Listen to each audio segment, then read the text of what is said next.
At Atlantic Tours, we specialize in all of Atlantic Canada, the 4 provinces of Nova Scotia, New Brunswick, Prince Edward Island, Newfoundland, and Labrador.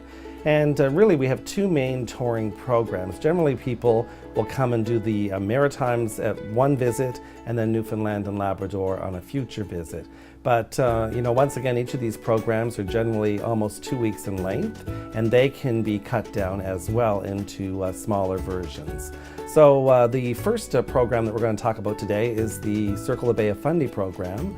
And all of our tours do begin in Halifax. So on our first day of any of our programs, the arrival day, all we include is an overnight and with the welcome reception, so you can get to meet some of your fellow traveling companions. The following morning, on every morning, we do include breakfast, and then we head out and do touring. So on day 2 of this trip, we leave Halifax and travel towards New Brunswick.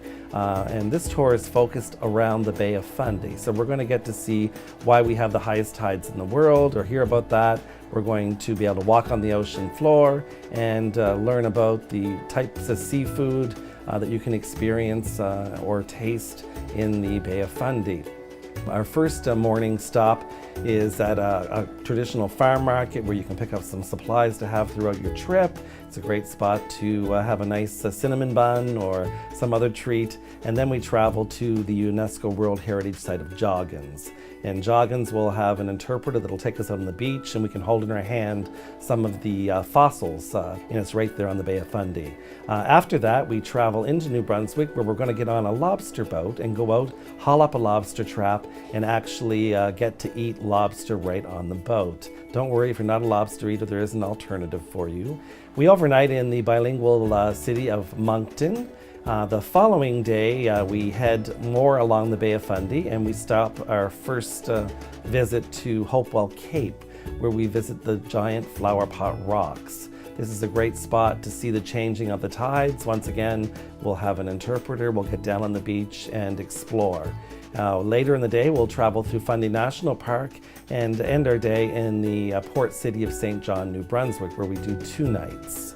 While we're there, we're going to do the Reversing Falls Rapids, and you're going to be able to see the actual reverse flow of water in the river. We spend a full day over in the historic community of St. Andrews by the Sea, where we go out on a whale watching boat tour, where you'll get a chance, hopefully, to see one of the endangered North American right whales. Then back to St. John. The following day, we actually get on a ferry, a vehicle ferry with our motor coach, and we travel over to Digby. And Digby is known for the world-famous scallops. It has the largest scallop fleet in the world. And we overnight at the beautiful Digby Pines Resort overlooking the Bay of Fundy, and one more great opportunity to see those reversing tides. The following day, we're going to travel along, our fruit belt, the Annapolis Valley. And the Annapolis Valley is some of the most fertile fruit-growing land in Canada. Traditionally was apple trees. Now a lot of those in the last 30 years are being transferred into vineyards. And we'll actually get a chance to visit a vineyard. We're going to go to the National Historic Site of Grand Pre, which is also a UNESCO designation.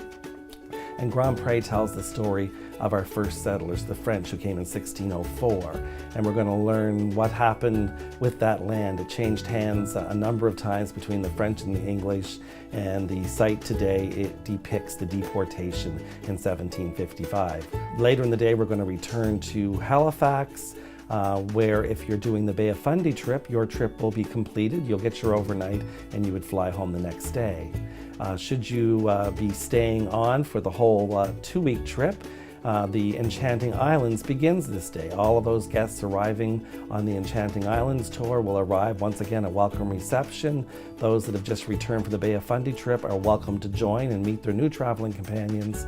And then the following morning, you can have a bit of breakfast if you want, but we're actually going out for breakfast to one of the most scenic places in North America, beautiful Peggy's Cove. And at Peggy's Cove, you have the beautiful lighthouse, you have the barren, solid bedrock, and it truly is a gem. There's only about 65 people that live there year-round, and that's why we choose to go for breakfast. We want to go and enjoy it the way we Nova Scotians would enjoy it before the masses arrive. And then we're going to head down and visit the UNESCO World Heritage town of Lunenburg. and we're going to do a nice little walking tour. We're going to visit the Fisheries Museum of the Atlantic, which pays tribute to our seafaring heritage. We're going to have time to explore in the town of Lunenburg, and then later we're going to go to the community of Mahone Bay. Mahone Bay, a very arts and crafts oriented community. It's famous for all those beautiful churches that you see in the photography. And the next day we're going to travel towards Prince Edward Island. Our first stop in the morning will be to learn about our Mi'kmaq culture, our indigenous people, the first settlers here, and we'll do a stop at a museum. And then later we're going to cross the beautiful Confederation Bridge, which is a feat in itself. It's about 13 kilometers across the Northumberland Strait to the beautiful island, the patchwork quilt of Prince Edward Island. Much of the land is farmed, and potato is king as far as crops. Once again, great seafood. We're going to overnight in the capital city of Charlottetown, and Charlottetown is kind of famous for Canadians because it's where the first conference was held in 1864 before us becoming a country.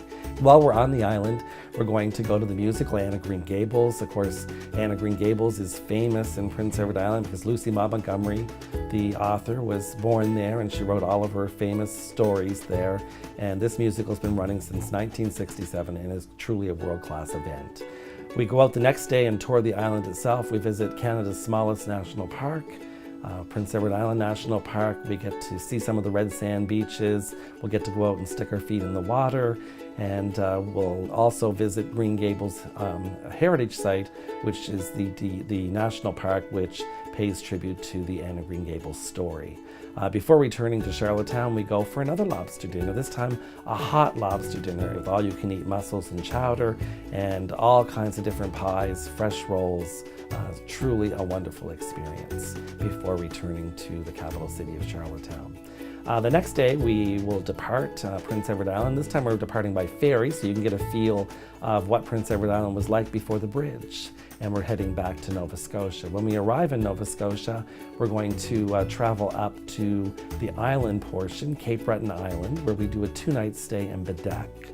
Bedeque, it was a home of Alexander Graham Bell. He loved to summer there, and we have a museum which we'll visit, the Alexander Graham Bell, a National Historic Site, which pays tribute to all the great work he did. We know him for the telephone, but he had given that to his wife, and he worked more with early flight, with hydrofoils on the lake, the deaf. And of course, he and his wife were both instrumental with a lot of the arts and crafts that are around today. We will do a complete day of the Cabot Trail, the world famous, one of the most scenic highways in the world, and we'll do another whale watching tour, one more opportunity to see whales, and we'll learn about the Gaelic culture, the Scottish culture, before returning to the hotel where we have a farewell dinner. The last day of our trip, we head out to beautiful Fortress Louisbourg, where we get to see the French community that was started back in 1720, and 1/5 of that has been reconstructed, animated, and a great opportunity to learn about the French culture before returning to Halifax for your final overnight. And when you combine these two trips together, we call it the Atlantic Maritimes trip. So it's a combination of the Bay of Fundy as well as the enchanting islands. So please give us a call today or email us, make your reservation, and come enjoy this beautiful part of the world in a worry-free fashion. We look after all the details here, and we always say, come have fun with us.